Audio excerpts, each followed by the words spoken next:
fardiyah ataupun dalam istilah lain disebut sebagai ta'arud. Ta'arud ni fardiyah lah.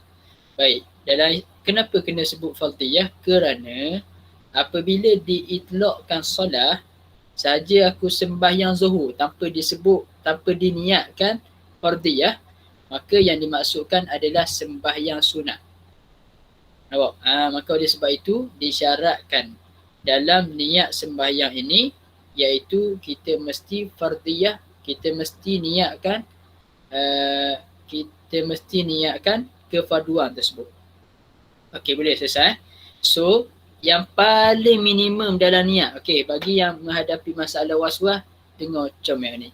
Bagi yang menghadapi masalah niat, maksudnya waswas dalam niat, mereka hanya perlu tahu, mereka perlu niat apa dia? Aku mahu sembahyang fardu zuhur 3 kali. Aku nak sembahyang 1, fardu 2, fardiyah zuhur 3. Adapun bilangan rakaat, nampak? Apa lagi? Menghadap kiblat, berapa hari bulan dan sebagainya, itu lillahi ta'ala dan semuanya, itu adalah sunat. Jadi so, apabila kita hadapi was-was sampai 5 minit nak boleh ke takbir sahaja, so ambil yang paling minimum supaya tidak membazirkan masa dan ikut-ikut dengan was-was syaitan tersebut. Jelas? Okey. Wa in kanat nafilatan muaqqatatan. Maknanya wa in kanatis salatu nafilatan muaqqatatan. Sekiranya sembahyang sunat tadi, sembahyang sunat yang mempunyai waktu. Apa contoh dia? Karatibatin, seperti sembahyang sunat rawatib. Ratibah, sembahyang sunat rawatib lah kita panggil ya. Au dzata sababin, ataupun sembahyang sunat yang mempunyai sebab. Sembahyang sunat yang mempunyai sebab. Nampak? Contohnya apa? Contoh sembahyang sunat mempunyai sebab. Okey, dah apalah. Tengok dulu. Wajaba qasdul fi'li wa ta'yin. Ketika tu wajib dia qasad sahaja aku. Lepas tu wa ta'yin dan juga dia ta'yin. Maksudnya dia tentukan sembahyang, contoh rawatib, dia sebut sahaja aku sembahyang sunat, qabliyah. Nampak? Qabliyah zuhur dan sebagainya. Itu. Kejap saya tengok contoh sembahyang sunat yang mempunyai sebab. Tak mari Dia biasa je, kadang-kadang kita tak mari.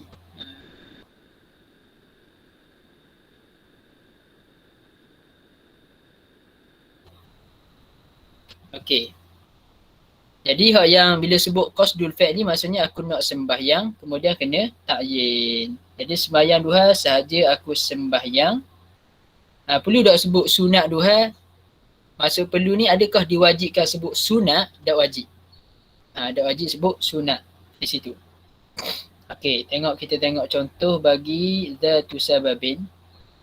Sembahyang sunat yang mempunyai sebab. Allahumma salli ala sayyidina Muhammad. Sekejap dah, minta maaf banyak.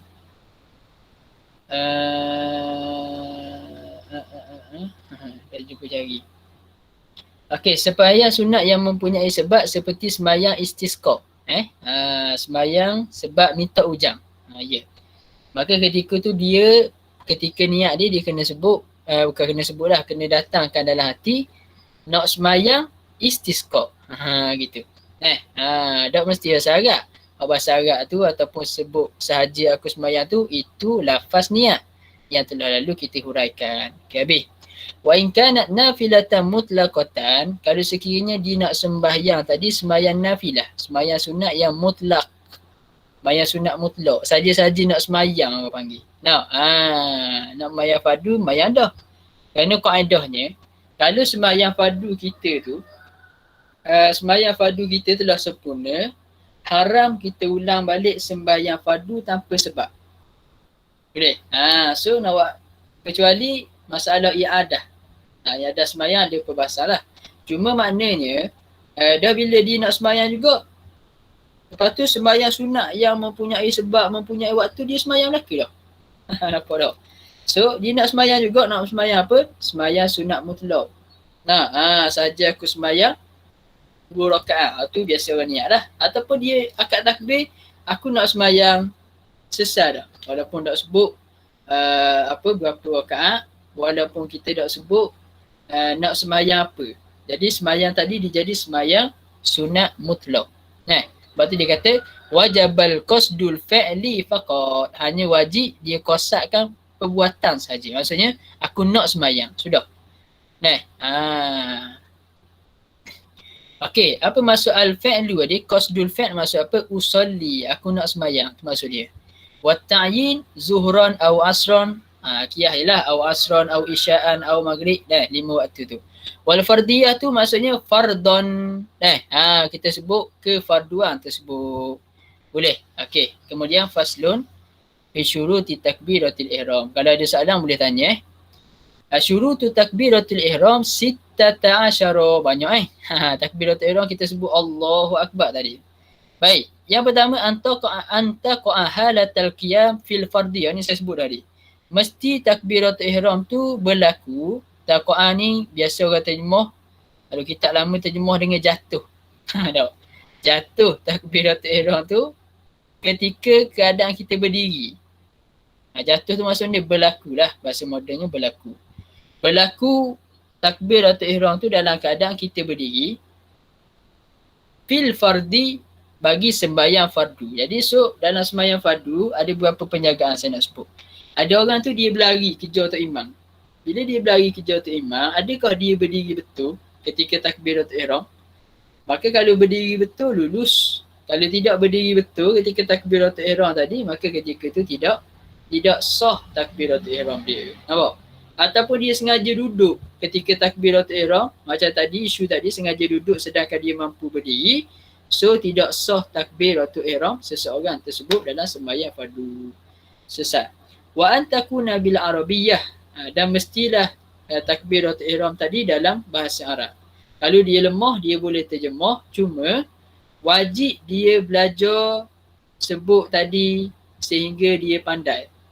Dan wajib diupah orang yang mengajar sekiranya orang tadi minta upah. Nampak? Orang minta upah, nak aku ajar mu sebut Allah Akbar boleh? 10 riyal. Nampak? Maka kalau tak ada orang lain dah, tu saja wajib dia bayar ke orang tu untuk ajar dia sebut Allah Akbar. Besar. Contohnya orang baru masuk Islam lah. Kita ni daripada kecil lagi ada masalah lah. Baik. Wa antakuna bilafzil jalalah, dan mestilah Allahu Akbar tadi tu, takbiratul ihram tadi tu dengan lafaz jalalah. Maksudnya mesti digunakan perkataan Allah. Tu. Mentang-mentang nama kita Latif, kita pun Al-Latifu Akbar tak jadi. Nampak tak? Tak boleh. Mesti dengan kalimah Allah. Lafzul jalalah maksudnya kalimah Allah. Wabil lafzi akbar, dan mesti dengan akbar. Allahu Akbar. Tak boleh kita kata Allahu Kabir boleh. Ataupun Allahu A'zam. Sama je maknanya, lebih kurang je. A'zam maha agung, akbar maha besar. Boleh tak? No. Tak boleh. Yang seterusnya wa tartibu bainal lafzain, dan tertib di antara dua lafaz tadi. Maksudnya kalimah Allahu Akbar tu tidak ada pemisah yang panjang. Jadi Allah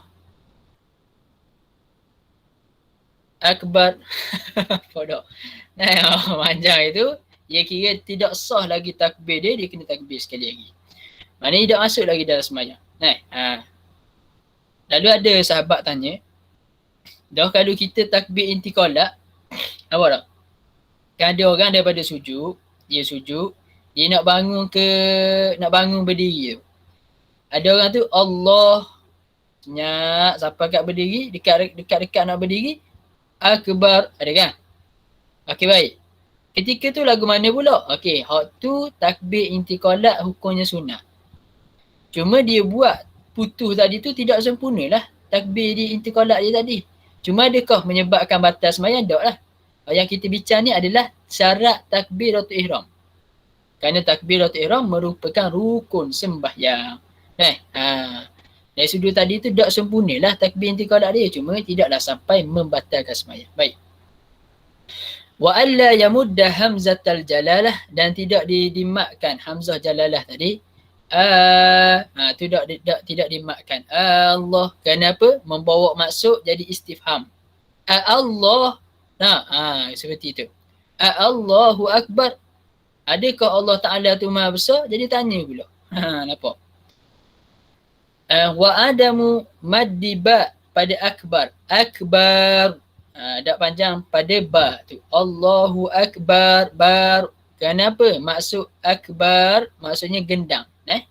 Jadi Allah gendang pula. Tu kalau dia niat sengaja buat tu, maka na'uzubillah orang tadi jadi kufur. Na'uzubillah min zalik. Kalau dia buat dalam keadaan jahil, takbiratul ihram dia tidak sah. Dan perbuatan dia tadi tu salah lah. Kalau dia dalam keadaan tidak sengaja, ketika tu tak ada masalah, cuma takbiratul ihram dia tidak sah. Boleh. Wa alla yushaddidal ba, dan dia mestilah mentasdidkan ba. Akbar. Ba tu kena tasdid. Tak boleh akbar gitu je. Allahu akbar. Macam Bangla dia sebut akbar. Allahu akbar. Allahu akbar. Boleh. Wa alla yazida wawan sakinatan. Dia tidak tambah. Tidak tambah wawan sakinatan. Tak tambah waw sakinah. Mana ni? Au mutaharrikatan, ataupun waw yang mutaharrikah, waw yang berbaris, baina kalimatain, maksudnya letak tengah tu, antara Allah dan akbar tu letak waw tengah tu. Allahu akbar, satu. Itu waw sakinah. Ataupun diletakkan waw yang berbaris, contoh kata dia letak baris atas, Allahu akbar, tak jadi kau. Tak boleh. Tidak sah takbiratul ihram dia. Wa alla yazida wawan qabla al-jalalah, tak boleh juga. Dia tambah, tidak boleh juga dia tambah waw sebelum daripada jalalah. Sebelum daripada kalimah Allah tadi. Tak boleh kata wallahu akbar, tak boleh. Dalam takbiratul ihram sembahyang tidak boleh, tidak sah takbiratul ihram dia. Kena takbir mula. Wa alla yakifa baina kalimatayil takbir waqfatan tawilatan wala qasiratan wa an dan dia tidak yakif, berhenti antara dua kalimah takbir tadi dengan waqfatan tawilatan, dengan berhenti yang lama. Panjang Allah, antara dua kalimah tu dia berhenti, maka ketika itu dia kena repeat balik takbir tersebut, kerana takbir tadi tidak sah. Dan wala qasiratan, dan juga pendek. Dia tidak berhenti antara dua kalimah takbir tadi, Allah dan akbar tadi, secara pendek. Gitu. Selesai. Kemudian katanya lagi, wa alla yusmi'a nafsahu jami'a hurufiha, dan mestilah diperdengarkan. Diperdengar dia tu, diperdengarkan kalimah Allahu akbar tu pada diri dia sendiri. Dengar tadi jami'a hurufiha, keseluruhan hurufnya. Tasdid ba tu boleh ke tak boleh? Wa alla yushaddidal ba. Tidak boleh tasdid ba. Tidak boleh tasdid ba. Apa saya kabur ni adik? Saya kata kena tasdid ke? Silap jazakumullah khair atas teguran. Tak perasan. Wa alla yushaddidal ba, maksudnya tidak mentasdidkan ba. Akbar. Tu tak boleh. Dia kena akbar gitu Betul dah. Jadi tidak boleh tasdid ba. Tu silap sikit. Jazakumullah khair. Tak terperasan. Wa alla yusmi'a nafsahu jami'a hurufiha, dan dia mestilah memperdengarkan akan dirinya keseluruhan hurufnya tadi. Huruf Allahu Akbar tu mesti didengar diri, maksudnya tidak boleh dia berbisik. Tu. Wa dukhulul waqti fil muaqqati, dan masuk waktu pada sembahyang yang mempunyai waktu. Maksudnya dia takbiratul ihram tu ketika sudah masuk waktu. Maksud kata, kalau Zuhur 1.25, dia takbir ku apa? 1.24. Maka tak sah takbir tadi pada jam 1.24. Wa iqa'uha halal istiqbal, dan mesti berlaku takbiratul ihram tu dalam keadaan menghadap kiblat. Maksudnya dada dia hadap kiblat. Oh ni juga penjagaan bagi orang yang buat apa nama ni, suka berlari tadi masa nak sembahyang, nak kejar dia tak imam. Tak payah berlari. Kadang-kadang orang berlari tu sampai tubuh dia ni bergerak dia. Dah setting hadap kiblat molek lagi. Nampak? Dia pun terus akad takbir. Maka kalau dalam keadaan tidak menghadap kiblat, maka tidak sah. Tidak sah. Okey. Wa alla yukhilla biharfin min hurufiha, dan tidak diselangi dengan satu huruf daripada hurufnya tadi. Wa alla yukhilla biharfin min hurufiha.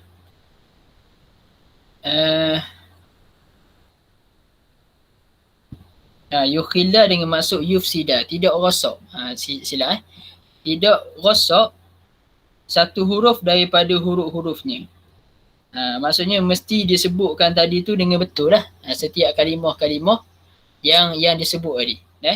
Mesti disebut. Dia kata sini, wa yughtafaru fi haqqil ami ibdalu hamzah akbaru wawan. Jadi kalau orang awam, dia kata dimaafkan pada hak orang yang ami, orang yang jenis buta huruf ni, menggantikan hamzah akbar tu kepada waw. Ni kata afadahu Syarqawi mana? Allahu akbar. Orang awam kan bunyi gitu kan? Allahu akbar. Macam waw, tak bunyi akmalak. Allahu akbar. Maka orang ami dimaafkan, kata Imam Syarqawi. Dia kata wa kadza Bajuri walau lam yajzimir ra min akbar, dimaaf jugalah. Ia tidak sebut molek ra akbar, dak getah molek pun dimaafkan juga pada orang awam. Ni masalah wa alla yukhilla biharfin min hurufiha. Kisah. Wa ta'khiru takbiratil ma'mum. Hanya saya sebut sebelum ni. Wa ta'khiru takbiratil ma'mum an takbiratil imam. Dia mesti melambatkan. Takhir ni maksudnya makmum takbir selepas imam sempurna takbir. Apa maksud selepas imam sempurna takbir? Imam selesai sebut huruf ra pada akbar, barulah makmum memulakan takbir dia. Andai kata makmum itu mula takbir bersama dengan imam, maka batallah sembahyang ataupun takbir makmum tersebut. Okey ni saya dah kalau ikut syarat dia huraian itu panjang lagi. Cuma kita hurai sekadar memenuhi maksud. Okey, sesat. Laju lah Boleh kata tadi ni. Faslun fi syurutil Fatihah. Fasal pada syarat Fatihah. Syurutul Fatihati, kalau saya ada tersilap tu, comel macam sahabat kita buat tadi, adab dia antara adab dengan guru lah. Saya ni bukan guru, cuma maknanya kalau ada guru-guru tersilap, tersilap tu, cara dia adalah dengan buat tanya. Barangkali kita salah, barangkali guru tu salah. Jadi kalau guru tu guru yang memang mahir, bukan mahir lah maksudnya dia tahu ilmu tu, maknanya dia akan betul lah kesilapan dia. Seorang yang jadi guru tak perlu ego, tersilap dan awak ke mana. Jadi syukur sangat ada juga sahabat-sahabat yang tegur, alhamdulillah. Saya silap sikit situ tadi dari sudut tersebut huraian yang salah. Jadi akbar tadi jangan tasydid jangan tasydid ba. Okey, selesai. Faslun fi syurutil Fatihah. Syurutul Fatihah asyaratun, ada 10. 10 ke semua sekali.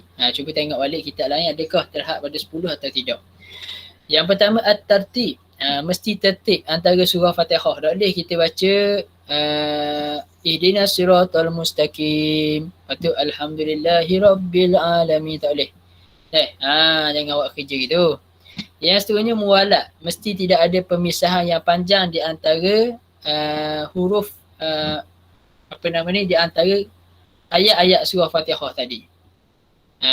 Mesti tidak ada pemisahan yang panjang. Mualat lah betul-betul kita kata. Allahumma salli ala sayyidina Muhammad.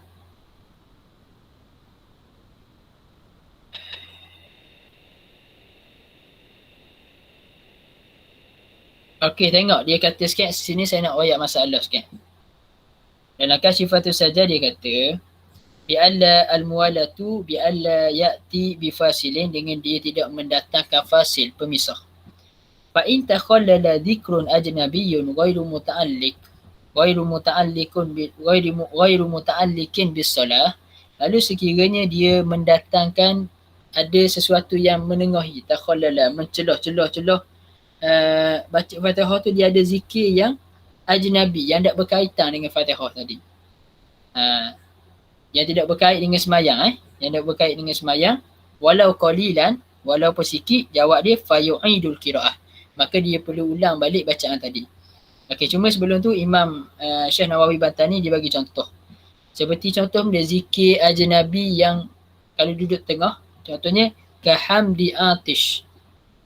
Seperti kita sebut alhamdulillah, kita bersin, kita sebut alhamdulillah, atish maksud orang bersin. Alhamdulillah, hacing, alhamdulillah, apa tak? Batal tak sembahyang? Tak batal. Cuma lepas alhamdulillahirabbil alamin, hacing, tersebut alhamdulillah, nampak? Batal tak sembahyang? Sembahyang tidak batal. Cuma dipanggil dah putus dah. Dah putus dah, orang panggil muwalat di antara satu ayat dengan satu ayat yang lain. Ketika tu wa in sunnah kharijah, walaupun sebut alhamdulillah ni sunat luar sembahyang, tapi tak sunat dalam sembahyang. Cuma kalau dia sebut tak batal. Ataupun wa ka ijabatil muazzin, seperti jawab azan dah lagi.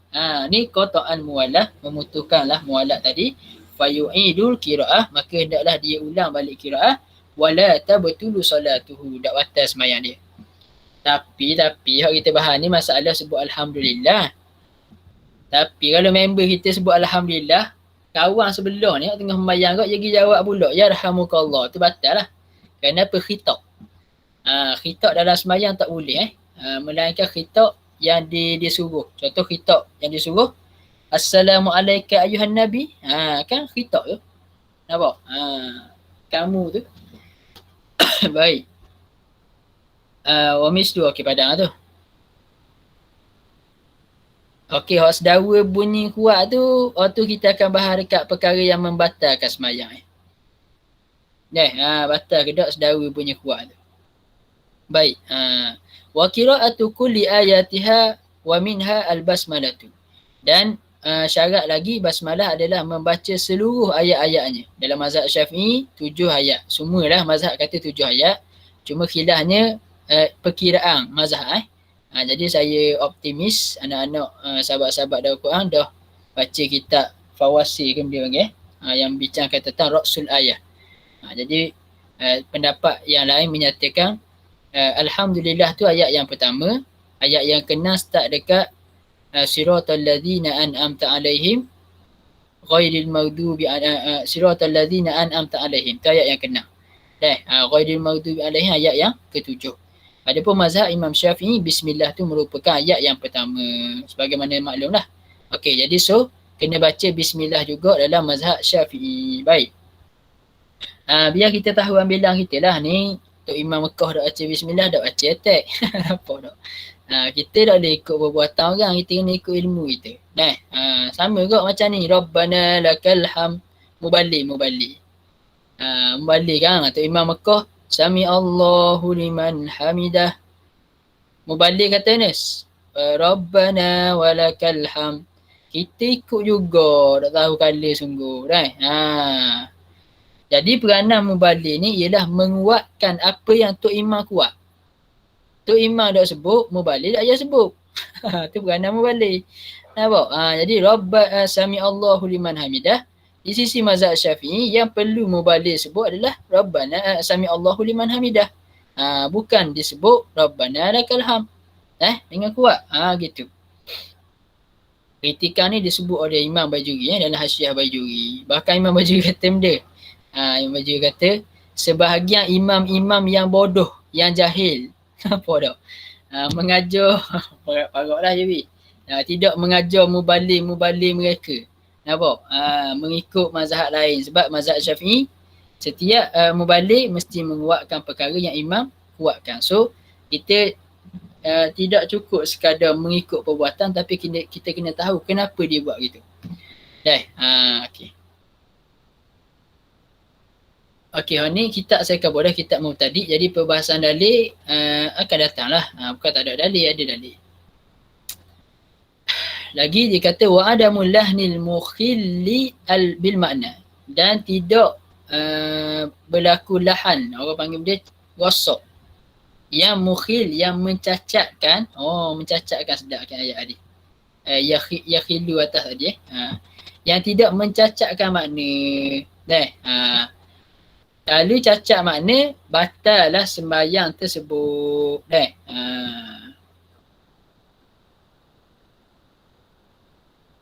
Okey, baik. Betul dah ke ada lakah? Betul dah Dia langkah. Kat mana? Wa mura'atu tasdidatiha. Patutlah. Saya pelik Afwan. Wa mura'atu hurufiha, dan dia meraihkan semua huruf-huruf dalam Fatihah. Syekh Nawawi Bantani ni dia buat kiraan huruf dalam Fatihah.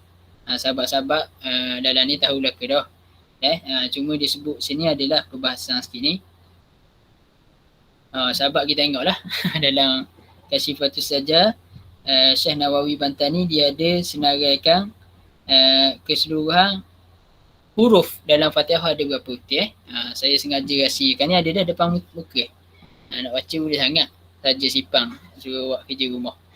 Wa mura'atu tasdidatiha, dan meraihkan tasdid Fatihah. Maksudnya dia mesti baca dengan keseluruhan tasdid.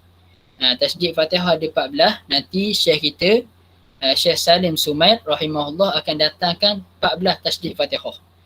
So kitab ni tak tu mana dia sebut tu ada huraian yang lain, kita boleh cari lalu. Sebab tu siapa menghafal Safinah boleh menjawab sebahagian besar masalah-masalah asas. Lagi wa alla yaskuta saktatan tawilatan wala qasiratan yaksidu biha qat'al qiraah. Dan dia tidak diam dengan diam yang lama ataupun diam sekejap. Tapi diam sekejap tadi tu yang dia kosak dengan diam tadi biha ai bi saktatan qasiratan tadi tu qat'al qiraah. Dia niat ataupun dia kosak untuk memutuskan bacaan. Jadi kalau gitu memberi mudarat lah. Maksudnya bacaan Fatihah tadi.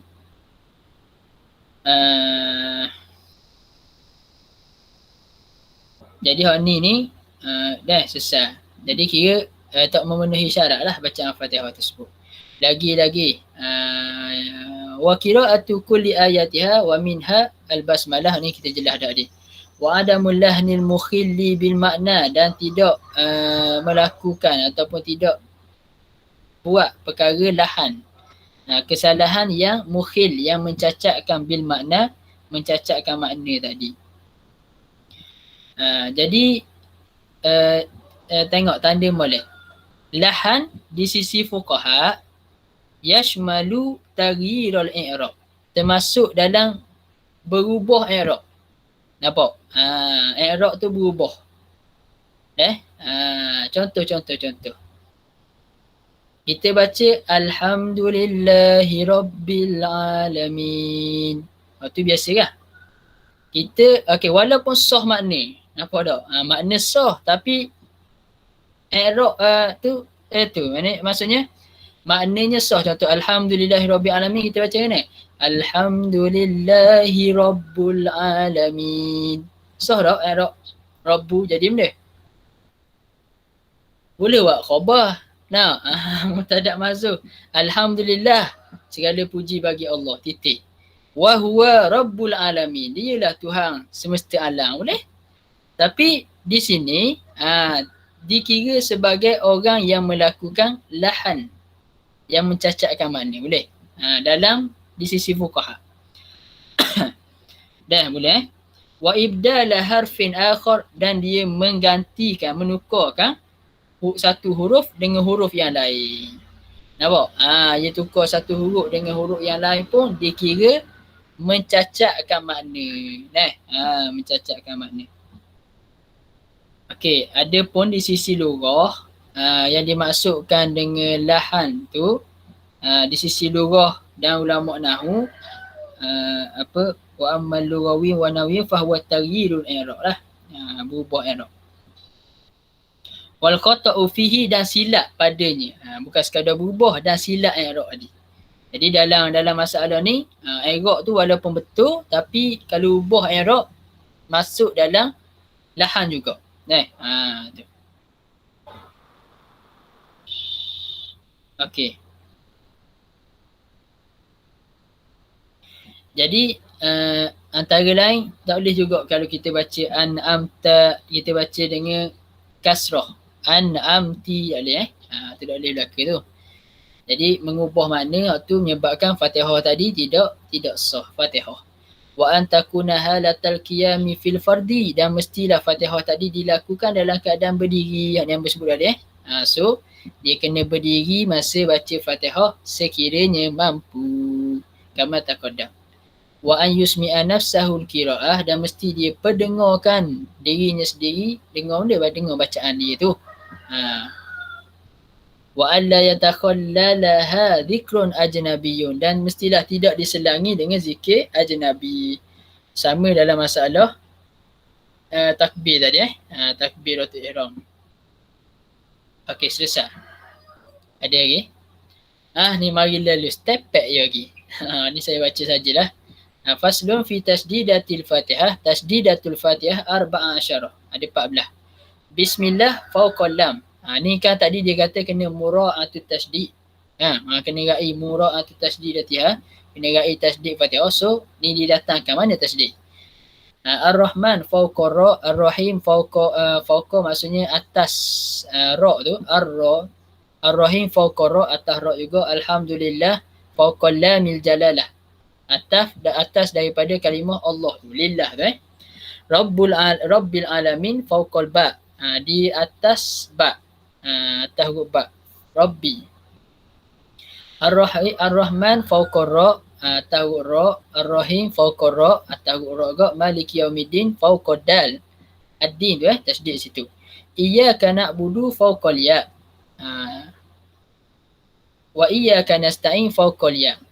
Atas ya juga. Wa ihdinas siratal mustaqim fawqas sad. Atas huruf sad. Siratal ladzina fawqal lam. Atas huruf lam ni. An'amta alaihim ghairil maghdubi alaihim waladdallin fawqad dadi wal lami. Atas huruf dad dan huruf lam. Okey, selesai. Faslun fi raf'il yadaini inda takbir. Okey, sini perbahasan tentang akad tangan. Boleh? Tengok ni akad tangan ni. Lepas tu saya sebut tadi takbir tu bukan akad tangan ni. Takbir tu sebutan Allahu Akbar tu Baik, yusannu raf'ul yadaini fi arba'ati mawadi'. Dan disunatkan mengangkat kedua tangannya tadi pada 4 tempat. Okey. Tengok molek. Sunat mengangkat kedua tangan. Boleh? Kedua tangan. Kalau dia angkat sebelah je. Allahu Akbar ni. Tengok saya buat. Sebelah tangan je. Allahu Akbar. Apa tak? Pokoknya makruh kalau tak ada uzur tak ada kerja tu. Baik. Jadi mesti sunat kedua-dua. Baik. Fi arba'ati mawadi' pada 4 tempat. Yang pertama bila? Inda takbiratul ihram. Ketika takbiratul ihram. Allahu Akbar, sunat akad tangan. Dak akad tangan sah tak? Sah, jawapannya sah. Cumanya tidak boleh pahala sunat. Okey, yang seterusnya wa inda rukuk, dan ketika rukuk. Ketika rukuk. Ketika rukuk ni nak bangun daripada ketika nak rukuk. Daripada berdiri tadi nak rukuk dah. Wa indal i'tidal, dan ketika hendak i'tidal daripada rukuk nak bangun i'tidal, sunat akad tangan. Okey, saya tertinggal dobit masalah ni. Okey, ketika daripada rukuk nak i'tidal, masa manakah kita sunat akad tangan ni? Sunat kita sebut Sami Allahu liman hamidah tu bermula daripada kita tengah rukuk. Akad tangan tu bila? Akad tangan tu sunat ketika kita sekurang-kurang rokok. Okey, cuba sahabat-sahabat duduk rumah. Saya malas bangun. Bodoh. Kita duduk daripada berdiri, kita rokok sikit kan, kita duduk gitu, cuba hulurkan tangan anak-anak pula, sahabat-sahabat sekalian. Kalau biasanya duduk gini, separuh ni, hulur tangan kita sampai dah ke lutut masa tu. Nampak? Ataupun maknanya sekurang-kurang rokok lah, mana sampai dah ke lutut. Cuma kita nak sempurna, kita rapat. So, yang apa maksud saya? Maksudnya, kita bermula kita akad tangan adalah ketika kita berada sekurang-kurang rokok. Maksudnya, daripada rokok, kita akad sikit, tak, kita bangun sikit lampu kita tu, masa tu baru sunat kita akad tangan sehingga ke atas. Boleh? Gitu cerita dia. Habis. Wa indal qiyami minat tasyahud awal. Dan ketika bangun daripada tasyahud awal. So, 4 ni saja gambaran sunat akad kedua-dua tangan. Adapun kalau sahabat-sahabat ada jumpa pendapat yang lain, contohnya bangun daripada sujud, nak bangun duduk antara dua sujud. Hak tu adalah perbincangannya. Cuma atas pendapat muktamad mazhab menyatakan tidak disunatkan angkat tangan ketika itu. Aywa hakaza. Benda pakat dak buka kamera belakang kau. Ejah buka kamera lagi, kat mana tu? Nak kecang-kecang lagi sedap kau. Macam cakap seorang je. Okey, baik. Faslun fi syurutis sujud. Fasal pada syarat sujud. Nampak? Aku buat tidur dah belakang kamera tu. Okey. Apa dak saya bawa relax gini Takut mengatuk ke? Sebab saya diri pun mengatuk ni. Nampak tak? Fasal pada syarat sujud. Tu jadi salah dia. Salah rembak nasi lemak. Saya nasi lemak dah boleh. Dia jadi mengatuk. Jadi ngatuk. Jadi silap kat tu. Jadi ngatuk, jadi gatal hidung, macam-macam lah. Tapi gitu lah makan kau. Syurutus sujud sab'ah. Okey, hal ni yang saya bincang ni. Syarat sujud ada 7. Yang pertama, yasjuda ala sab'ati a'dha. Tengok, perhati molek.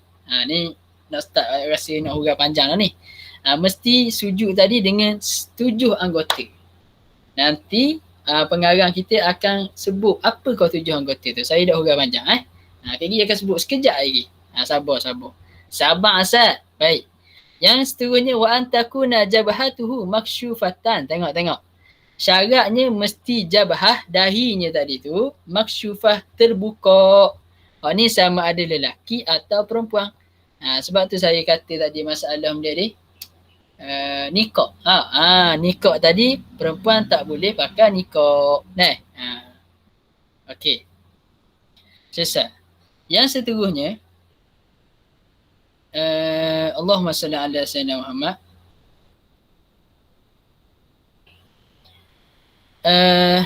Yang seterusnya sekejap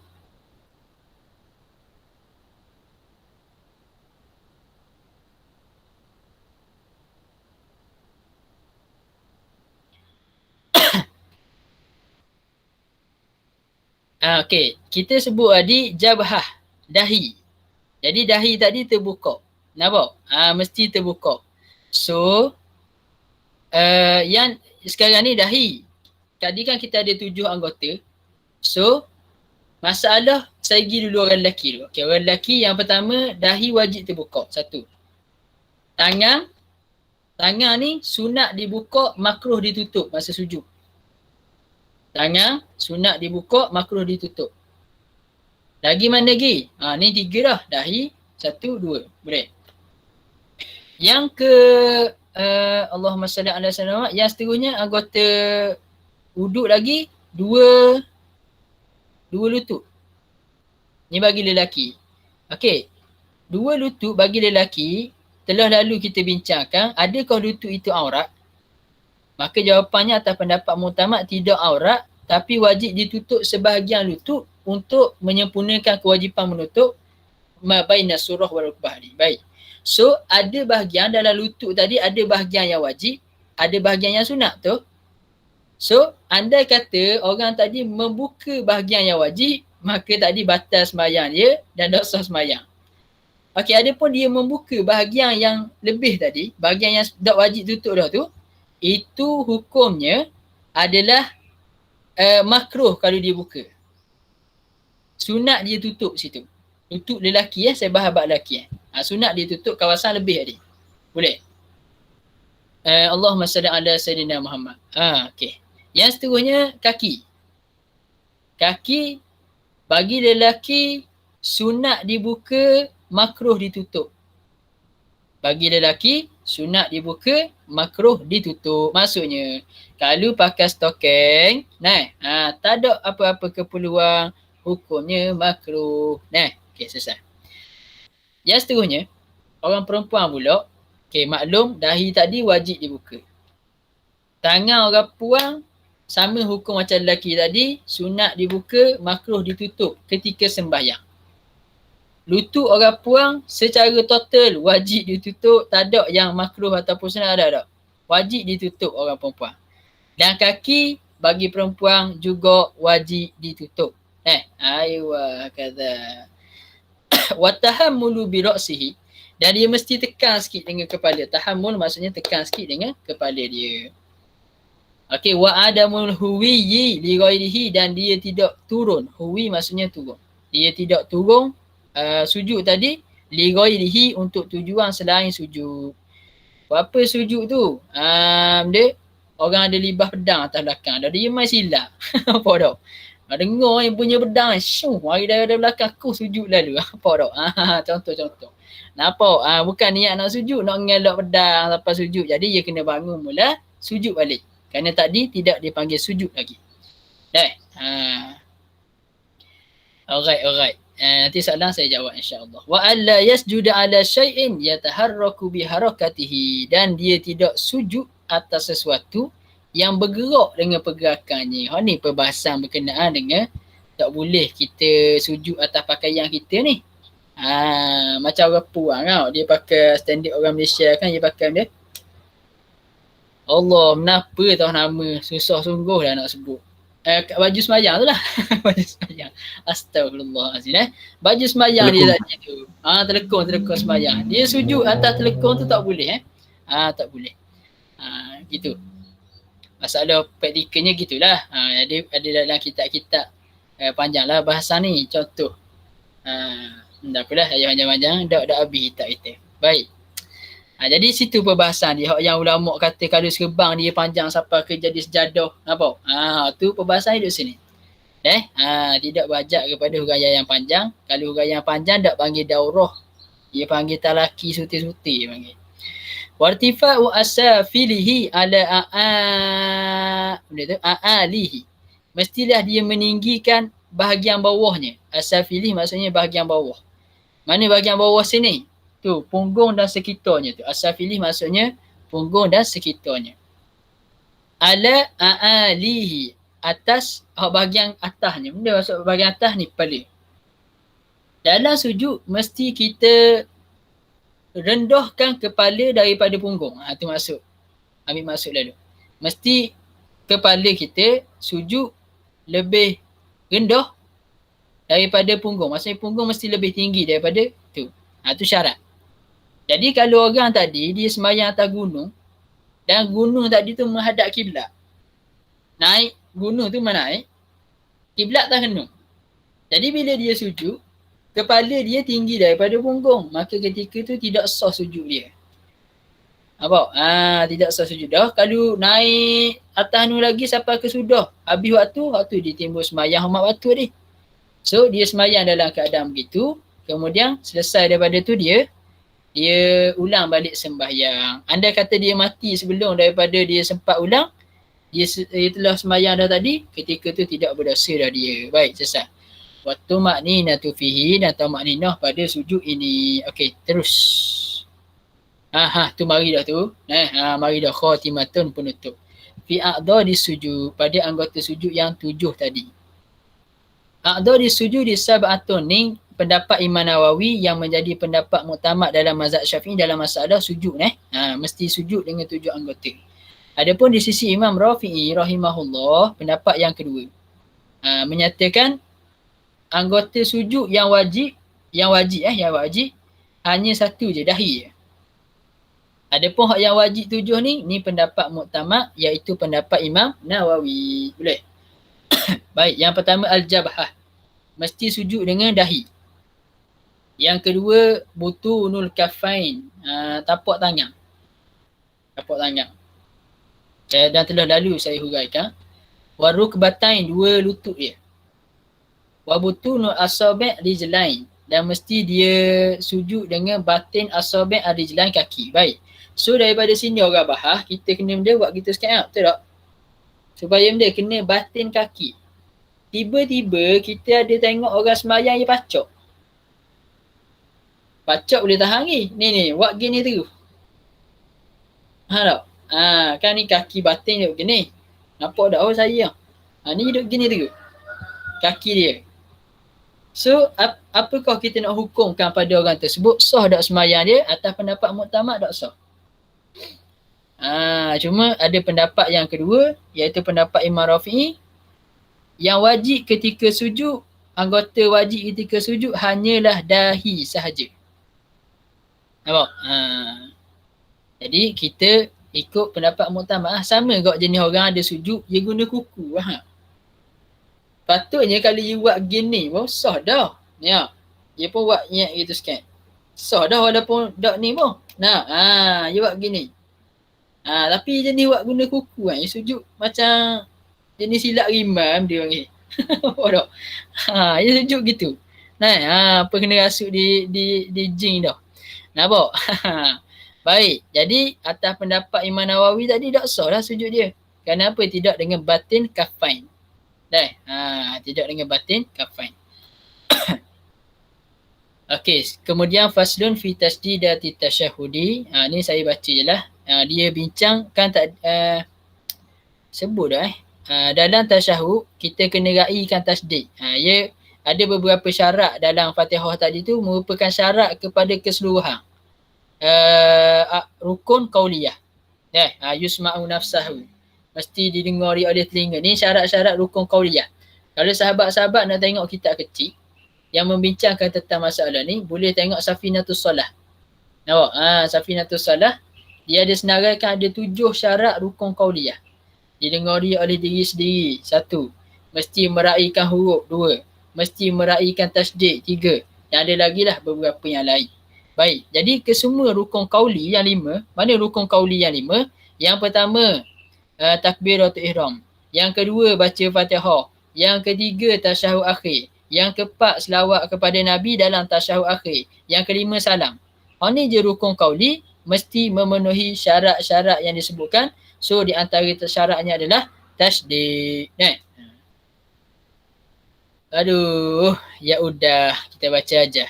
Tasdidatut tasyahudi ihda wa ishrun. Tasdid dalam tasyahud ada 21. Komsun fi akmalihi. Tambahan 5. Okay, dalam 21 semua sekali ada 21. 5 tasdid tu ditambah untuk tasyahud yang sempurna. Kan kita ada sekurang-kurang tasyahud dan ada sesempurna tasyahud. Betul tak? So, okay. Khamsun fi akmalihi wa sittata asyara fi aqallihi. 16 tasdid kalau kira sekurang-kurang tasyahud. Maksudnya benda? Maksudnya Allahumma salli ala sayyidina Muhammad. Kalau kita baca sekurang-kurang tasyahud, hanya ada 16 tasdid yang mesti kita raih. Tu maksudnya. Dan kalau kita baca sesempurna tasyahud, maksudnya at-tahiyatut thayyibatu, at-tahiyatut thayyibatu masuk habis kan? Tu semua sekali ada 21 tasyahud. Boleh? Tu yang dimaksudkan khamsun fi akmalihi wa sittata asyara fi aqallihi. Ni terpak saya dengar kan nak terjemah baik. Allahu akbar. Nak terjemah gana pelik sekali tu. Dia kena takdir banyak sikit tu. Tak apalah. Jadi mana hak yang 16 yang kurang? Ni sekurang-kurang tasyahud At-tahiyatu ala ta'i wal ya. Atas huruf ta' dan huruf ya. Al-mubarakatus salawatu ala sa'. Atas huruf sa' tu lah. Wat-tayyibatu ala ta'i wal ya. Ni hak sempurna atas huruf ta' dan huruf ya. Lillahi ala lamil jalalah. Assalamu ala sin atas huruf sin. alaika ayyuhan nabiyyu alal ya. Atas huruf ya wan nuni wal ya. Dua tu. Tiga tu hewi. Atas nun dan atas ya. Wa rahmatullahi alal lamil jalalah. Atas lam jalalah tadi. Allah tu wa rahmatullah. Nah. Dan saya tak perlu huruf panjang lah bab tasdid ni. Geng-geng makhraj huruf lelaki dah. Apa dah? Ngaji saya pula ni ngaji dengan awak-awak ni Wa barakatuhu salam. Jadi ala sin atas huruf sin tu tasdid. Alaina wa ala ibadillah ala lamil jalalah atas lam jalalah as-salihin ala sa atas huruf sa. Asyhadu an la ilaha ala lamil alif atas huruf lam alif tu illallah ala lamil alifi wal lamil jalalah atas lam alif dan lam jalalah. Wa asyhadu anna ala nun atas huruf nun Muhammadan Rasulullah ala mim atas huruf mim Muhammadin ala ra'i wa ala lamil jalalah. Okey, selesai. Okey lagi. Faslun fi tasdidatis salati ala nabiyyi sallallahu alaihi wasallam. Tasdidatu aqallis salati ala nabiyyi arba'un. Tasdid sekurang-kurang selawat. Kita hak paling kurang selawat ni tengok sahabat-sahabat. Allahumma salli ala Muhammad. Sudah habis dah. Apa dah? Hak yang siapa bi fil alamin innaka hamidum majid tu akmal. Sesempurna tahiyat dah tu. Selawat Ibrahimiyah pula apa semua tu. Hak tu selawat yang sesempurna selawat. Nampak? Jadi kalau kita habis dia assalamualaikum apa semua tu, lepas tu Allahumma salli ala sayyidina Muhammad, boleh dah nak bagi salam masa tu. Bukan suruh buat masa tu, tapi kalau ada kesibukan apa boleh dah bagi salam. Nampak? Jadi mana tasdid dia? Allahumma ala lami wal mim, atas lam dan mim. Salli tu ala lam, ala Muhammadin tu ala mim, atas huruf mim. Baik. Tak apa, saya baca situ tak? Laju-laju tak? Okey. Faslun fi aqalli salam. Dah wari syarat-syarat salam Astaghfirullahalazim. Dalam syarah ada silap tu. Dalam kitab syarah. Jadi saya rasa kena ni pula Darul Quran kena anjur kita baca syarah pula. Baru padu. Nampak? Jadi hak saya tinggal dalam huraian tu boleh cover balik. Jadi kalau saya baca dah tu kira ulangan je lah. Tapi ikut lah. Tambah pun apa, lanjutkan apa je. Sambung itu apa projek lain pula. Baik. Aqallus salam, sekurang-kurang salam. Assalamualaikum. Perhati molek. Kalau orang sebut Assalamualaikum warahmatullahi, tu comel lah. Tu sesempurna salam. Wa barakatuh. Dalam mazhab Imam Syafi'i tidak disunatkan dalam mana-mana sembahyang. Tambah wa barakatuh. Walaupun sembahyang jenazah atas pendapat muktamad. Adapun pendapat Syekh Ibnu Hajar, dia kata dalam sembahyang jenazah sunat paling sempurna ialah wa barakatuh. Maknanya kita beri salam lepas sembahyang jenazah tu assalamualaikum warahmatullahi wabarakatuh. Tu dia cerita dia. Tu pendapat Ibnu Hajar lah. Tapi pendapat muktamad assalamualaikum warahmatullahi. Berhenti situ je. Yuah. Sekurang-kurang salam assalamualaikum. Tu ada syarat tu. Yang pertama mesti alif lam depan. Tak boleh assalamualaikum, tak boleh. Ia tak boleh. Ia mesti ada alif lam makrifah. Nampak? Lagi mesti alaikum, mesti ada dengan orang panggil domain jamak. Kum. Tak boleh assalamualaikum. Tak boleh. Lepas tu dia mesti dengan mukhatab. Kum. Tidak guna assalamualaikum. Tak boleh. Tak boleh. Tu antara syarat-syarat dia lah. Kita tengok dalam syarahan dia. Tasdidatus salam ala sin. Jadi tasdid hidup mana? Atas huruf sin. Ayuh. Faslun fi awqatis salati khamsatun. Saya ni saya tak panjang sangat. Kalau panjang ia akan masuk dalam ilmu falak. So jadi kita lalu sajalah sebab ni ada jam belaka dah. Dan jam pun memang sedang mencemburui kita sekarang ini. Awqatus salati khamsatun, waktu sembahyang tu ada 5. Awal waqti zuhri, yang permulaan waktu zuhur bila? Zawalus syams, matahari gelincir. istiwa usyams tegak terik, zawal usyam gelecek sikit, masuk waktu zuhur. Wa akhiruhu, dan akhir waktu zuhur tadi, masiru zilli syai'i mislahu ghaira zilli istiwa. Masiru jadilah menjadi zil, bayang sesuatu tadi seumpamanya. Maksudnya dia Abu Hurairah kena Hurairah kau. Apa tak? Yang maksudnya gini. Ada depan ni. Nampak tak saya okey. Ni bayang sesuatu tu ia jadi sama dah hujung ni. Okey, tapi ghaira zillil istiwa. Tanpa mengira bayang-bayang istiwa. Okey, bayang istiwa ni bahasa Melayu dipanggil terjemuh dengan bayang-bayang rembang. Kalau siapa ngaji kitab Jawi lama, dia panggil rembang. Apa maksud rembang sekarang ni? Kalau kita letak, cuba sahabat-sahabat kaki praktik, letak pen ataupun ikutlah kalang ke kayu ke, letak di tengah-tengah matahari, tengah pacak atas kepala kat gitu dah dah nampak. Nampak mungkin ikut dah kot. Okey. Kita akan dapati walaupun matahari terpacak atas kepala, ada bayang sikit. Betul tak? Ataupun mudah dah yang ambil matahari lah. Kita pacak pen. Nah, kita pun letak lampu suluh atas ni. Ada tak bayang? Ya kan ada sikit bayang kan? Tu bayang-bayang rembang ni kita nak kata walaupun matahari seterik, pada waktu yang dah zawal, yang dah seterik istiwa tadi, dia akan ada sikit bayang sini. So, untuk kira kan tadi kita kata masih ruzil, dia akan kira gini tau. Tapi ia akan jadi depan sikit. Kenapa kita tolak dah bayang rembang tadi? Kedok aku cerita Nak lukis mok ambil pun pakai whiteboard. Dia mengajar juga sekolah dia. Gini sahabat-sahabat. Saya tak ada tag tu. Kalau ada tag tu boleh kau. Nak sponsor ke? Ada juga. Kalau jangan siang lah. Baik, gini. Sekali kita try. Okey, sekarang ni gini. Ni batang. Boleh? Ni batang.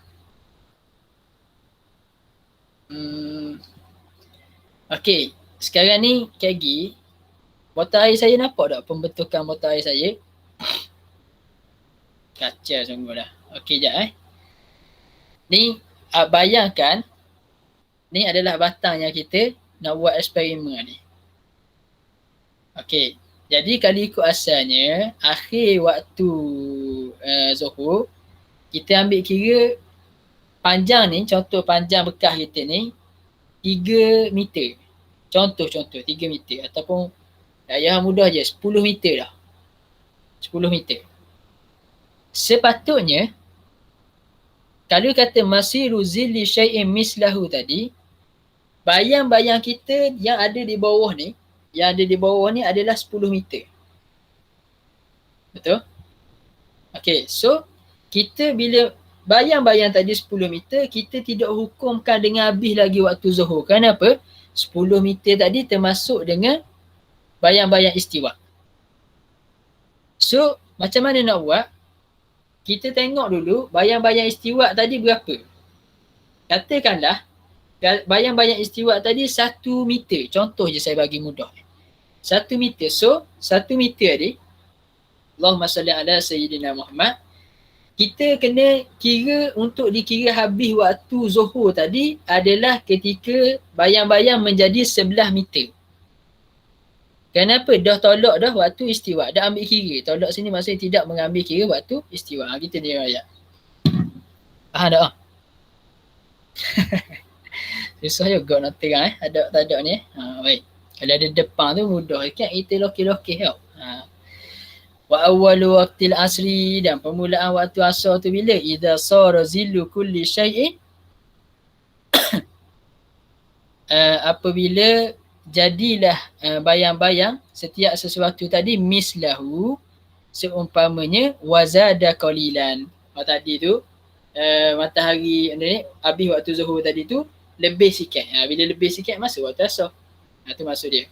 Wa akhiruhu ghurubus syamsi, dan akhir bagi waktu asar adalah tenggelam matahari. Wa awwalu waqtil maghribi ghurubus syafaq, tenggelamnya matahari. Tu awal-awal waktu maghrib.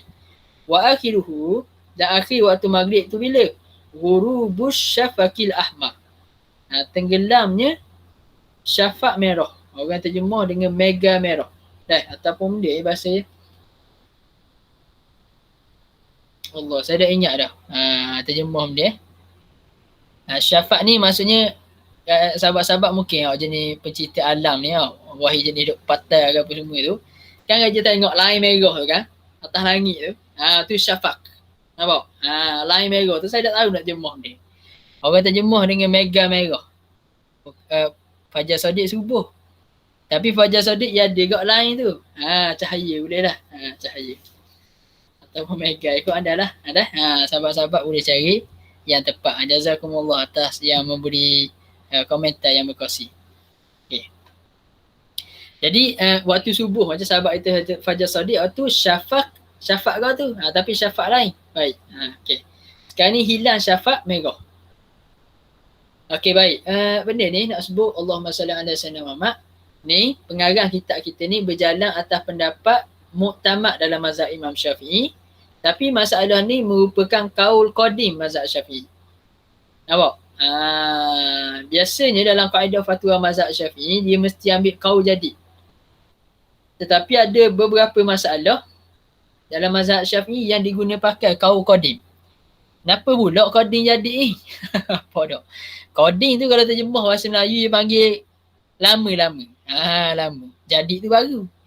Baik. Kaul qadim ialah pendapat Imam Syafi'i sebelum Imam Syafi'i berhijrah ke Mesir. Pegang kunci. Sebelum Imam Syafi'i berhijrah ke Mesir, dia panggil kaul qadim. Selepas Imam Syafi'i berhijrah ke Mesir, dia panggil kaul jadi. Baik. Dalam kaedah fatwa mazhab Syafi'i nak ambil pendapat, nak pakai pendapat mazhab Imam Syafi'i sendiri, mesti kita pakai pendapat jadi, melainkan dalam beberapa masalah. Dan di antara masalah yang kita guna pendapat qadim adalah ni. Kerana pendapat jadi dalam mazhab Syafi'i, dia di sisi Imam Syafi'i dalam masalah ni, dia kata akhir waktu maghrib adalah kita azan, kita qomat, kita taharah, bersuci sikit siap untuk membayang, kemudian kita sembahyang 7 rakaat, kemudian habis waktu maghrib. Kejap lah. Dah waktu antara garis habis waktu maghrib dengan isyak tu kan ni, sama macam habis waktu subuh dengan zuhur, tak ada waktu solat khusus. Itu kau jadi, cuma pendapat tu pendapat yang lemah lah dalam masalah di sini di sisi ulama mazhab Syafi'i. Sebab tu mazhab ni dia ada penyaringan. Sebab tu mu dah ngaji mazhab Syafi'i, tak usah lagi baca al-um dulu. Ni mereka kata dah ni mazhab Syafi'i ni. Enggak order itu. Nampak? Simpang sikit asal bagi kau orang. Baik, terus. Seterusnya. Wa awwalu waqtil insya'i ghurubu syafaqil ahmar. Bermula waktu isyak tu tenggelamnya syafaq ahmar. Wa akhiruhu tulu'il fajri as-sadiq. Ni sahabat itu kongsi ni.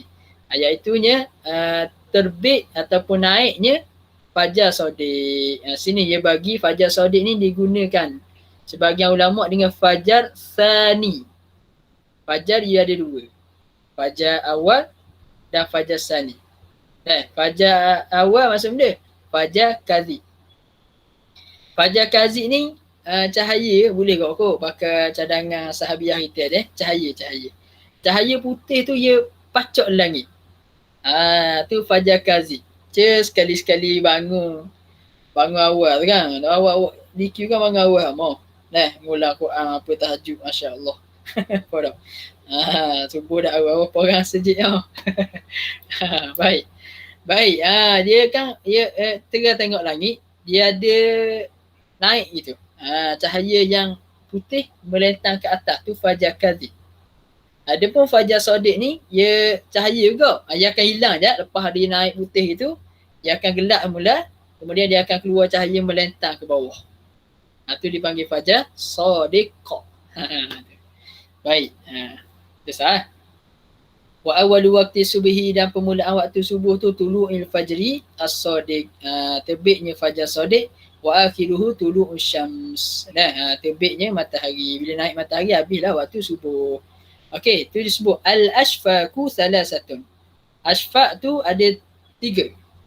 sebenarnya perkataan syafaq, bila diitlaqkan syafaq, dia merujuk kepada syafaq yang merah. Nampak? Cuma bila dikaitkan, tu jadi ada syafaq merah, syafaq kuning dan syafaq putih. Baik. Mana al-ashfaqu salah satu, ada 3 syafaq mega tadi ataupun cahaya tadi. Yang pertama yang merah, merah tadi garis tu lah. Wa asfar kuning. Kuning ni bila? Antara garis nak antara asal nak masuk garis. Antara asal nak masuk garis dipanggil syafaq. Syafaq benda ni. Syafaq kuning. Kalau saya buka ni dah. Sebab tidak kelihatan. Kau silap. Saya dah belajar ke sistem pencahayaan. Gelap kan? Dah nampak muka saya. Semangat akan semak-semak. Gerak-gerak. Baik. Tu dia. Mana dah. Lepas tu syafaq kuning dan syafaq abyad. Abyad tu pagi tu lah, subuh tadi. Syafaq fajar sodik. Aywah. Al-ahmar maghribun wal asfaru wal abyadu insya'un. Boleh tak? Putih tu isyak lah. Sebelum masuk waktu subuh kan, waktu isyak lagi masa tu. Betul dah. Kuning ada tak waktu kuning masa tu? Baik. Wa yundabu ta'khiru salatil isya' ila an yaghiba syafaq al-asfar wal abyad. Yang disunatkan kita melambatkan solat isyak sehingga, ila dengan maksud hatta, sehinggalah tenggelam syafaq asfar, syafaq kuning dan abyad. Lebih kurang dalam sejam kot. Sejam atau lebih kurang pukul 10 gitu. Ataupun 9.30. Puluh jangan lambat lah. 9.30. Sunat kita sembahyang isyak tu lewat sikit. Cuma kita ni kalau lewat sikit kot, mesti bangun lah orangnya. Tak? Kalau ustaz tu nak kuliah aku, salah dengar azan je, suruh berhenti terus. Ada pula buat begini. Tak. Tak ramuk. Cuma dari sudut gini, saya tengok gini je. Ustaz nak kuliah lama tak apa, tapi bila masuk waktu tu ustaz boleh bila luang untuk azan. Kita tak ada masalah. Lepas tu main lambat pun. Dan sunat kita lambatkan isyak sikit. Habis. Faslun, kita masuk lagi sikit lagi. Fi awqatil lati tahrumu fiha as-salah. Waktu-waktu yang diharamkan padanya sembahyang. Okey, haram ataupun makruh tanzih. Makruh tanzih. Makruh ada 3 pendapat sini. Makruh tanzih, makruh tahrim dan haram. Nampak? Tu. Tarik nafas ya.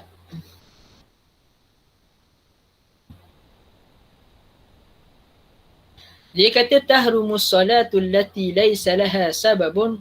Okey, sebelum saya masuk masalah ni, saya nak cerita secara mudah dulu. Biar nampak mind map. Boleh? Saya ada buat nota buku rekah lah. Buku risalah kecil nama Al-Muhimmah fi bayani salatin nafilah. Dalam tu kita ada buat map tentang masalah ni. Nampak? Waktu-waktu yang diharamkan sembahyang. Baik. Adakah semua sembahyang, okay, kita settle sini dulu. Adakah semua sembahyang termasuk dalam waktu ni? Jawapannya tidak. Jawapannya tidak. Sembahyang fardu, sama ada sembahyang fardu tu tunai atau sembahyang fardu tu qada, tidak termasuk dalam waktu yang akan kita bincangkan sebentar sahaja lagi. Tahu? Satu. Yang kedua, sembahyang sunat yang mempunyai waktu. Sembahyang sunat yang mempunyai waktu tidak juga termasuk dalam kategori ini. Dua. Yang ketiga, sembahyang sunat yang mempunyai sebab terbahagi kepada 3. Yang masuk dalam waktu ni saja sembahyang sunat sebab mutaakhir. Okey, saya sebut sembahyang sunat yang mempunyai sebab ada 3. Ada berapa? 3. Zatu sababin ada 3.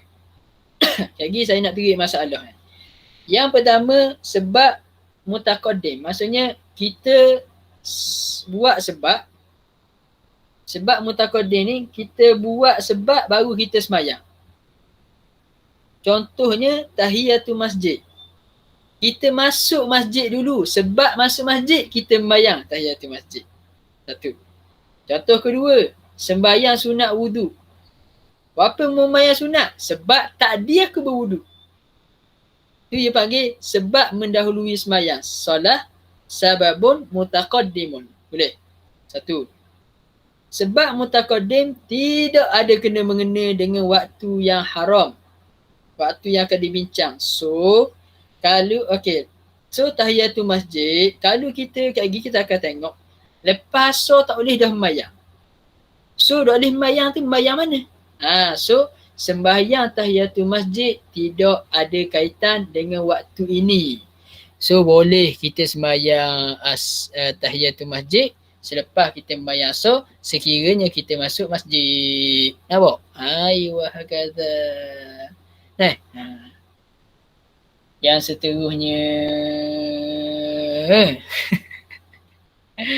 Allah. Sebab mutaqaddim satu. Yang kedua dipanggil sababun muqarinun. Sebab muqarin maksudnya sebab yang menyertai. Maksudnya kita semayang tu sebab tu sedang berlaku.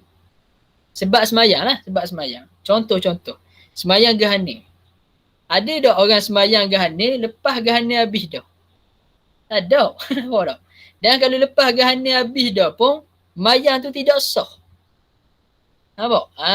Kalau yang niat gerhana tu, semayang gerhana tu tak sah.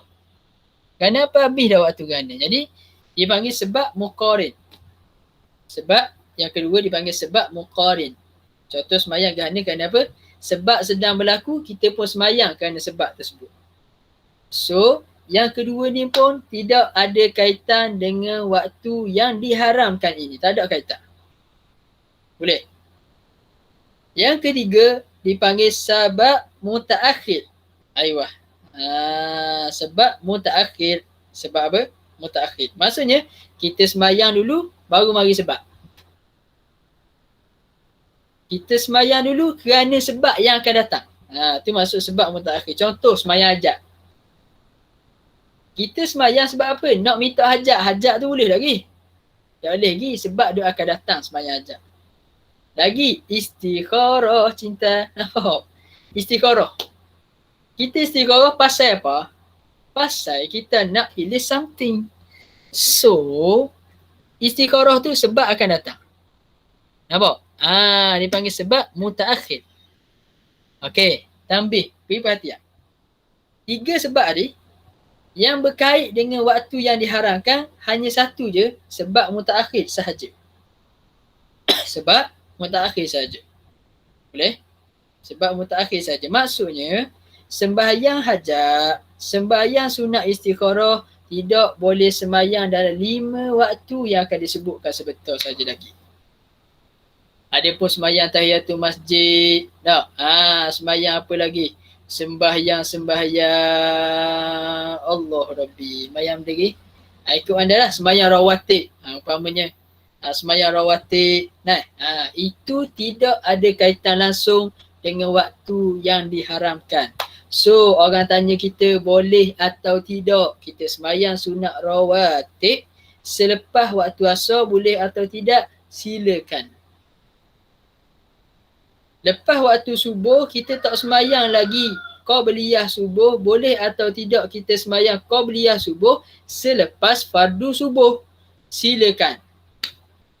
Kenapa? Ia rawatib satu. Yang kedua, waktu qabliyah subuh tidak berakhir dengan perbuatan sembahyang subuh. Waktu kita akan terang dalam daurah sembahyang sunat. InsyaAllah stay tune bersama saya pada petang ni sehingga ke hujung lah. Ada 10 hari saya malah ulang banyak tu. Sebab hari kita akan bahas panjang tu. InsyaAllah. Baik. Okey. Besar. Dan satu lagi jenis sembahyang dipanggil solat sunat mutlak. Maka solat sunat mutlak ni barulah ada kaitan dengan sembahyang yang diharamkan dalam 5 waktu yang akan disebutkan ni. Boleh? So kesimpulan saya buat. Kesimpulannya macam ni, sahabat-sahabat yang dimuliakan oleh Allah. Sembahyang yang dimaksudkan, dia kata fi awqatil lati tahrumus fiha as-salatu. As-salat itu maksud apa? Yang pertama, sembahyang yang mempunyai sebab mutaakhir. Tulis. Satu. Yang kedua, sembahyang mutlak. Okey. Adalah dua ni je. Dua ini sahaja yang berkait dengan waktu yang diharamkan ini. Adapun sembahyang fardu, sembahyang sunat yang saya kecualikan tadi, tidak ada kaitan dengan waktu yang diharamkan ini. Boleh tu macam-macam lagak dah saya ni. Baik. Masuk kitab kita. Tahrumu salatul lati laisa laha sababun mutaqaddimun. Haram sembahyang. Sembahyang mana? Allati laisa laha sababun mutaqaddimun. Yang tidak ada ataupun yang bukan sebab mutaqaddim. Sebab mutaqaddim tak ada masalah. Sembahyang yang bukan sebab mutaqaddim. Dah. Wala muqarinun. Dan bukan juga sebab muqarin. Haram sembahyang ni. Fi tu takluk pada tahrumu ni. Tahrumu fi khamsati awqatin. Haram pada 5 waktu ni. Aywa kata dah. Inda tulu'i syamsi, yang pertama ketika terbit matahari, hatta tartafi'a qadra rumhin, sehinggalah naik matahari tu kadar 1 galah. Dalam kitab Al-Aham yang saya kongsikan dalam bab najis tadi tu, Syekh Hasan Kah dia kata qadar rumhin ni bersamaan dengan 4 darjat. Dia panggil istilah itu 4 darjat. 1 darjat bersamaan 4 minit. Nampak? Jadi kadar 1 rumhin ni lama mana? Lebih kurang 16 minit. Lebih kurang 16 minit. 16 minit lepas subuh kita tak boleh sembahyang dia. Tak boleh sembahyang ajak, tak boleh sembahyang mutlak. Nampak? Qadar boleh tak? Silakan. Apa? Allahumma salli ala Sayyidina Muhammad. Tu habis dah.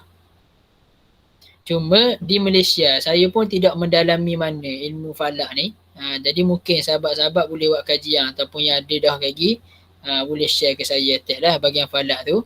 Dia letak setengah jam. Boleh tu. Wa indal istiwa, dan ketika istiwa, matahari duduk tengah rembang ni. Fi ghairi yaumil jum'ah hatta tazula, pada selain hari Jumaat sehinggalah tazul, terbenam matahari, hilang matahari tadi, terbenam lah. Tergelincir matahari, gelincir. Okey, ketika istiwa matahari duduk tengah-tengah tu sehingga gelincir tu, ketika tu tak boleh juga kita sembahyang sunat mutlak dan sembahyang sunat apa lagi tadi? Sembahyang sunat yang sebabnya mutaakhir. Lalu orang tanya, dah boleh tak sembahyang duha? Boleh, tak ada masalah. Sembahyang duha ni sembahyang yang mempunyai waktu. Jadi ulama kata waktu duha habis bila? Habis waktu duha dengan masuk waktu zuhur. Ni juga saya akan huraikan dalam daurah pada petang insya-Allah. Ada berapa minit lagi tu berbaki, siapa nak daftar dah lagi. Nampak tak? Tu dia. Baik. Kabur saja ya, bukan nak tu. Wa inda isfirari hatta taghruba, dan ketika isfirar, kekuningan langit lepas daripada petang-petang tu, asar nak garik tu kan kuning langit. Masa tu haram kita sembahyang 2 jenis sembahyang tadi. Sehinggalah bila tu hatta taghruba, sehingga tenggelam tu matahari masuk waktu maghrib dah. Tu. Okey. 3 atas tadi, inda tulu'i syams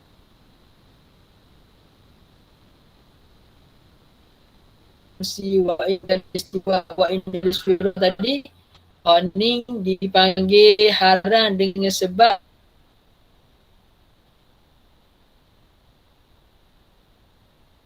apa? Haram dengan sebab perbuatan. 2 yakhir yang akan kita sebut ni. Baik, wa ba'da solati subhi ni. Yang pertama daripada haram dengan sebab perbuatan ni, wa ba'da solati subhi, bila kita dah sembahyang waktu subuh, hatta tatlu asyam, sehinggalah terbitnya matahari. Contoh. Kita tadi lepas kita sembahyang subuh pukul 6.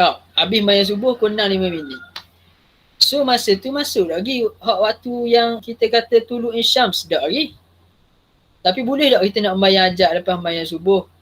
Kita sembahyang dah fardu subuh? Jawabnya tidak boleh. So, kalau nak sembahyang hajat kau, buat mana? Sembahyang hajat sebelum waktu subuh. Sebelum sembahyang subuh. Dah, gitu cerita dia. Kerana dia haram dengan sebab perbuatan tersebut. Wa ba'da solatil asri hatta tagruba. Dan yang keduanya, haram sembahyang tadi, selepas sembahyang asar sehinggalah terbenam matahari. Sama jugalah. Macam contoh, pukul kan hak yang nombor berapa tadi? Nombor 3 ni indalis firat. Tu dengan sebab zaman. Maknanya kuning langit, semua orang tak boleh sembahyang. Ajak dan sebagainya tadi. Baik. Hak dua ni, nisbah di sisi kita. Boleh? Maksudnya, kalau contoh, yang pukul 4.50 kita sembahyang asar. Habis pukul 4.55. Masa tu langit kuning tak lagi? Tak lagi. Dah boleh tak kita nak sembahyang duha? Sembahyang duha pula. Boleh ngarut dah aku ni. Boleh tak kita nak sembahyang hajat? Jawapannya tidak boleh. Kenapa? Kita dah menunaikan solat asar. Tapi kalau kita nak sembahyang hajat, sebelum kita sembahyang asar, walaupun dalam waktu asar, selagi mana tidak kuning langit. Contoh, kita sembahyang asar pukul 5.30. Kita sembahyang hajat pukul 5. Pukul 5 tu kuning tak lagi langit. Tak kuning lagi. Dah mau sembahyang asar lagi. Tak sembahyang lagi. Boleh. Tidak haram sembahyang hajat sebelum daripada kita sembahyang asar. Boleh. Allah Rabbi. 11.56 dah. Okey, bab yang terakhir sebelum kita kata faslun fi sakatati solah. Faslun fi sakatati solah. Mungkin dua fasal aku. Boleh. Ni saya baca je. Sakatatu solah situn. Saktah dalam semayang. Saktah sini maksudnya diam seketika. Ada 6. Sebenarnya hak diam seketika tu ada 5 je. Sebab segitu kena diam lama. Awak? Okey, baik. Yang pertamanya, baina takbiratul ihram wa du'ai al-iftitah. Antara takbiratul ihram dengan doa iftitah, sunat kita senyap kejap. Allahu Akbar. Sebelum start Allahu Akbar kabirah tu, sunat kita diam kejap. Hukum saktah ni sunat. Boleh? Satu. Yang kedua, baina du'ai liftitahi wa ta'awuzi. Habis doa iftitah, nak jember ke? Terengganu panggil nak jember. Nak masuk ke a'udzubillah tu, sunat pula diam sekali lagi. Yang kejap dah boh. Jangan lama ingat. Kejap je, saktah je. Dah, dengan kadar subhanallah ulama kata. Wa bainal fatihati wa ta'awuzi. Dan antara bacaan Fatihah dengan ta'awuz. Kita baca a'udzubillah. A'udzubillahi minasyaitonirrajim. Berhenti sekejap. Barulah baca bismillahirrahmanirrahim. Satu penambahan daripada saya. Bacaan ta'awuz sunat bagi sunat kerana Fatihah. Boleh.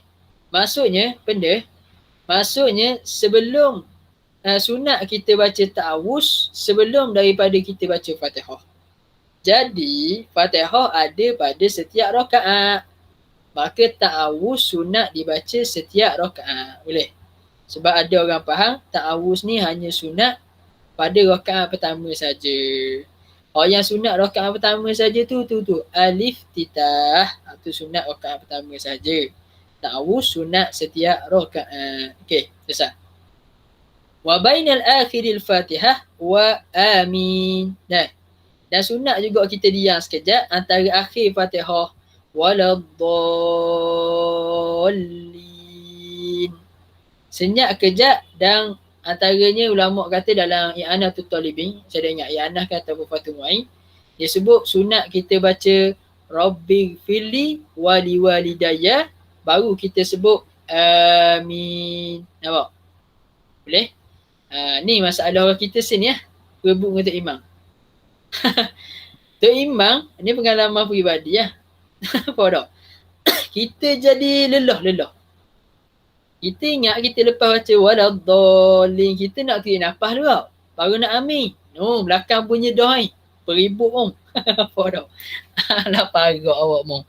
Ingat formula bang. Kamu ingat Azizul Hasni nak lembu ni. Nampak? Tu. Tahu dah kata Terengganu. Tapi gitu lah. Jadi Waladhdallin, sebelum sebut amin, sebahagian ulama kata, sebahagian bukan semua ulama, sebahagian ulama kata sunat baca Allahumma gfirli wali walidayya ataupun rabbi gfirli wali walidayya. Sunat baca. Lepas tu barulah amin. Setakat pengalaman saya banyak kali saya terah dak-dak sama. Makmum belakang amin lalu. Apa dak?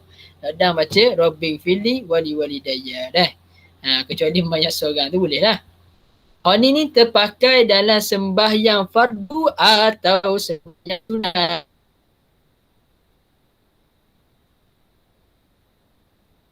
Itu yang menariknya. So, kalau kita jadi sembahyang sunat, kita sembahyang seorang. Kalau boleh kita laksanakan kali ini. Yang seterusnya, wabainal amin wa surah. Lepas daripada amin dan surah senyap pula sekali lagi. Wabainal surati. Okey, ada wabainal amin wa surah. Bagi makmum, sunat kita diam sehingga imam habis, sunat imam. Sunat makmum pula. Sunat imam diam, lepas dia amin tu sunat imam diam sehingga makmum habis, anggaran makmum selesai baca Fatihah. Ini mazhab Imam Syafi'i dan hadis yang mensabitkan benda ni adalah hadis sahih Bukhari. Pendalilan kita bincang mula. We clue je.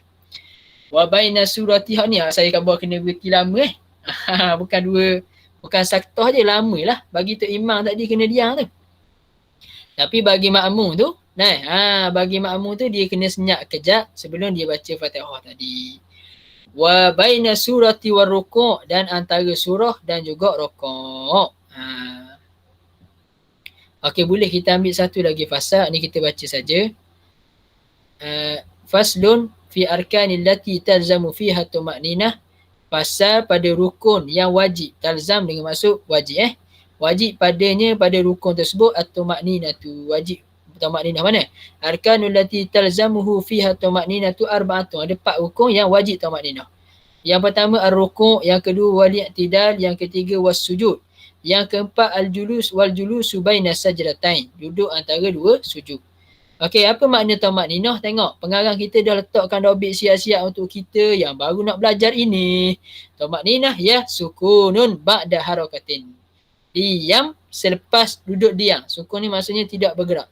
Selepas daripada bergerak. Bahaisu tu salah bagi. Bihaisu. Boleh? Bihaisu dengan sekira-kiranya yastaqim. Straight dah. Kullu udwin, setiap anggota tadi, mahallahu, pada tempatnya. Semua anggota tu duduk diam pada tempat masing-masing. Dah lama mana tu? Biqadri subhanallah, dengan kadar subhanallah.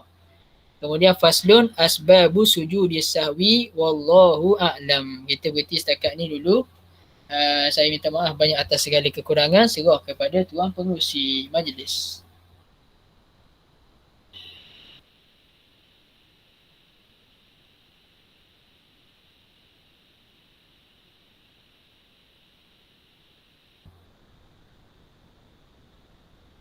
Ada tuan pengurusi?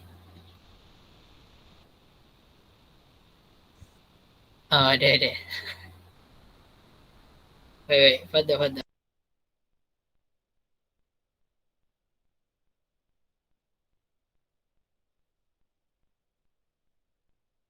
Pengurusi dah buka mic lah. Pengurusi dah buka mic. Dengar suara saya? Alhamdulillah, kita dah sampai ke penghujungnya untuk sesi yang kelima ni. InsyaAllah kita akan sambung pukul 2 sampai pukul 4 insyaAllah. Kalau ada soalan, insyaAllah untuk sesi akan